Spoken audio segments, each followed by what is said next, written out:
Game over. It has a very Spanish intro, and when it goes into major, it feels like a classical piece. But the intro felt like it was cut short. It didn't feel like it was over yet, but it helps with leaving us for wanting more. But I'm sure they didn't want this to be 8 minutes long. The guitar tone sounds really nice, evil and heavy, and the first part of the verse with that fast delivery, I really liked it, and the backing vocal hits some odd notes which makes it very interesting. When the vocal layer comes in the lyrics, as it may, it reminds me of Queen, and you can also hear some distant notes in there, and during the snare match chorus, it also has more odd notes in the melody which is also really good. The little moments of double ride and the whammy tricks in the solo is cool, and you can obviously hear the classical influence by the intro, but also the sudden shift from loud to soft. I feel like this was originally 8 minutes long, but they cut it down to make it more digestible, which is something I always appreciate, and there are 2 cool dissonant chords before the soft bridge, and the bridge melody sounds very familiar, like a Sound of Music or Disney kind of song. Even though it feels like this song cuts a lot of parts and there's no time to develop anything, it doesn't overstay its welcome, and that's the most important thing you should do for your song. This is a 10 out of 10. Mattel, straight into the zeros, which is very cool. That guitar slide that acts like a riff is also cool, and in 42 seconds, that vocal effect reminds me of Scott Weiland from Stone Temple Pilots with his iconic megaphone. In 104, this is something new from them. They hold on to stuff way longer on this album. It's not like the predictable 4 equal bars, it's very free-flowing and has no tempo. The soft piano chorus part is very dramatic and catchy with his vocal delivery, and going back to the intro is very cool. In 253, the addition of the constant ride cymbal on the second scream was very cool. In the first one, they didn't do that. The synth solo makes it sound like you're in an evil church, and the syncopated rides in the bridge, I really appreciate stuff like that, but the bridge melody doesn't make me feel anything. I didn't really like the bridge, I only liked the last 2 bars of it, and it felt like it could be cut. And a good entrance in 421, the drum fill was long and dragged, which makes the chorus more impactful when they all land together. In 450, we have a drum loop sample kind of feeling like a lo-fi beats to chill and study to type of thing happening because of the drum sound and piano. This one is a 9 out of 10. Nobody. Cool intro of the synth even when it's only 2 notes. The whole synth and drum beat reminds me of Tom Sawyer by Rush. At first I didn't really like the verse, didn't make me feel anything, but now I kind of get it, and in 52 seconds, this really sounds like a cryo shell song called Gravity Hurts. I think it went into major in the chorus, and in 118 the double rides and guitar sweeping gives it a very cosmic outer space kind of feeling. And we have some heavenly choir breakdown which is very nice, but by the second chorus it felt kind of dragged. We have a cool funky drum beat during the solo, and the second part of the solo, the drum has some cool upbeat attacks. This song feels very drony and draggy, but it has very cool and simple parts, but it definitely could be shorter. 7 out of 10. We Love You. The first few notes of the melody really pulls you in. It's very unique, and a little rest to throw you off, also some weird cutoff from the vocals. It's a great way to hook you in. Going into the disco part, suddenly the riff is evil, the vocal delivery is so great, and in 59 seconds, there's a cool little guitar slide that sounds like a jet airplane. In 120, they use a reverse audio as the bass drum, plus that build-up dive bomb, plus that rest before going back to the disco part was all very cool. And they suddenly threw in a soft heavenly second chorus, but in 228 that fast riff feels very random. The riff in 232 was way better. If they started with that, it would be more impactful because it feels more familiar and like a typical metal riff. There are some Flight of the Bumblebee type of notes during the solo in the rhythm guitar. I think he's playing near the bridge with palm mutes very tightly to get that sound, plus those rest attacks from the intro makes it really cool. Then we go back to the disco part with harmonics from the guitar. It's getting faster, great build-up, and we have the EDM type build-up later on. Then we have some cowboy chords at the bridge, plus some country slide guitar, some Robert Johnson kind of thing. It's just a very great piece of music and a lot of great melodies. 10 out of 10. Cosmic. It starts off with a very good melody, feels very classic Avenged Sevenfold. The snare only comes on the 4 of every second bar, plus that solo makes me think of a Scorpions song. There are some big bends and big fills and dive bombs which really falls into that 80s era type of style. We have some funky hi-hats during the solo, but when it booms to go to the piano part, you can hear the clipping. You can also hear a loud concert bass drum layered in there. Then we have a soft bridge melody. It's also very catchy, and this song feels like the most commercial song so far that maybe most people will like, but of course, the duration will turn people off. It also feels like it was getting louder and louder with the brass, plus layers, plus guitar stuff in the background. In the 5-minute mark, we have a sudden transition to a more outer space sound, very cool. But the tom fills and also the crash cymbal when it lands onto the section of the vocoder vocals, it was also still clipping. But the vocoder vocal melody was very catchy, but at this point it's just too loud and clipping. This song has a lot of good parts and has potential to make me like it, but surprisingly, I didn't really feel much while listening to it. I can hear some Daft Punk and 80s inspired stuff, but I feel like if I listen to this song more, I'll eventually give it like a 7 or 8. So this one, for now, it's a 5 out of 10. Beautiful morning, the lights are on. The guitar holding the chords with the violin reminds me of a Cryoshell song called Bye Bye Babylon, along with the chorus.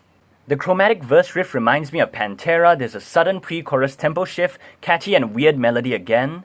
This feels like generic metal but with a slight twist with the sudden tempo shifts in the transitions. We have a catchy soft part again, and at 3:18 that vocal lick sounds like something Jacob Collier would do.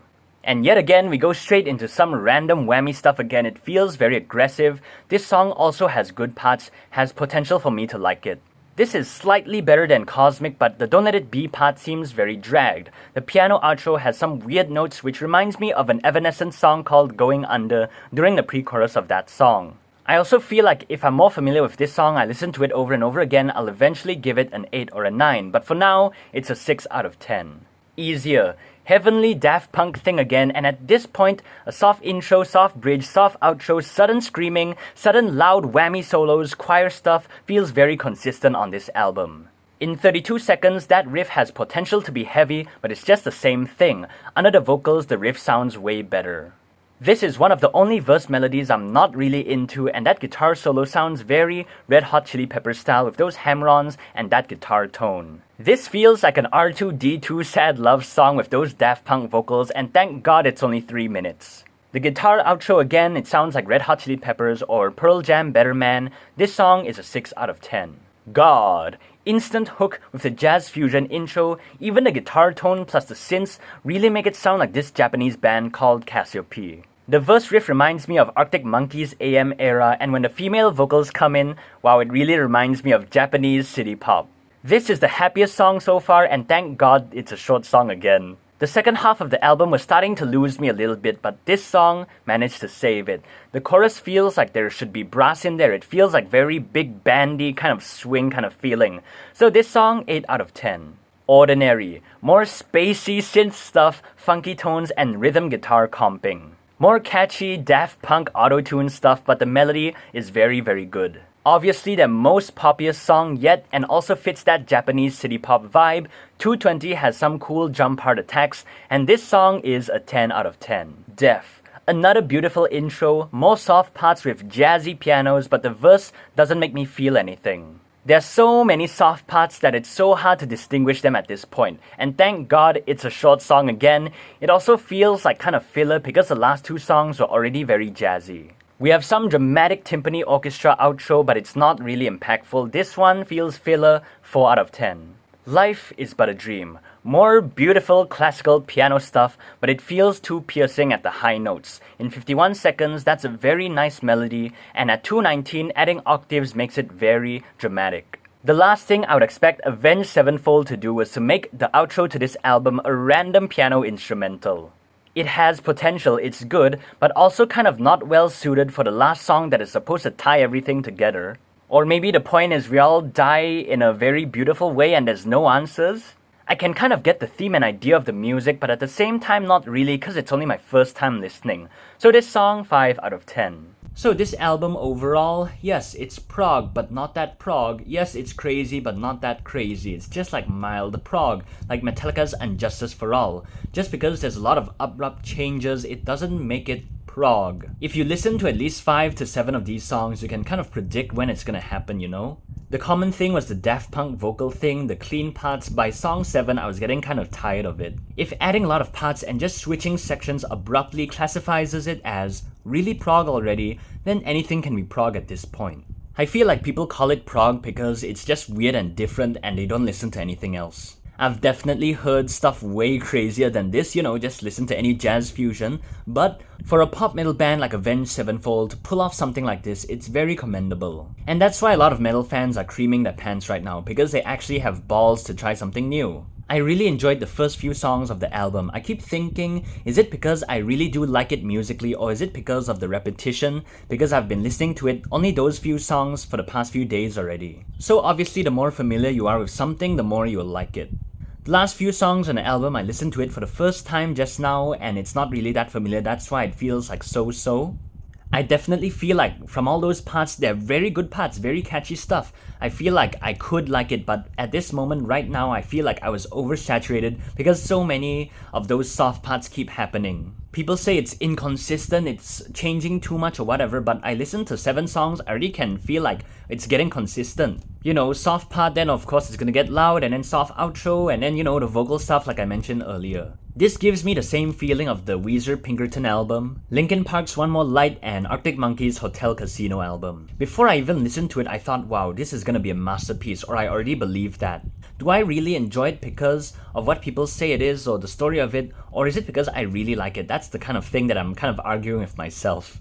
Because I really appreciate those like underdog stories, people think you're bad and then eventually, hey, it's kind of good and then people like it in the end, that kind of thing. But you can't deny this is one of A7X's most ambitious albums.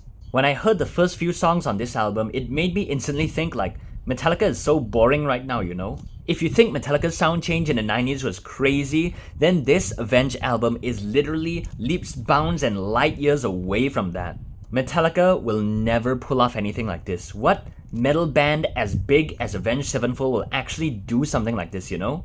When I saw all those podcast clips of M Shadow saying they don't want to make the same old stuff and then they want to push themselves, it's very inspiring, you know? Like hashing out the same formula, oh, making an album just for the sake of making it, and then they pull off something like this, it's so ambitious. Like I mentioned, before I even listened to this album, in my mind, I already labeled it as a masterpiece. Now, after listening to it, I feel like it dropped a little points because there are some parts I really don't get and it feels kind of filler. Or maybe right now I'm just oversaturated by all the same changes that I've been hearing in a row. So overall, this album, it's very good, it's very refreshing. It also in a way inspired me to think a little differently and then also take some risk and make some changes, you know? But for me, surprisingly, the most inspiring thing from this whole album is that a band as big as them willingly wanted to make something like this. This is the real crazy part, not all the random changes in the song. This right here. So that's it, like and subscribe, thanks for watching.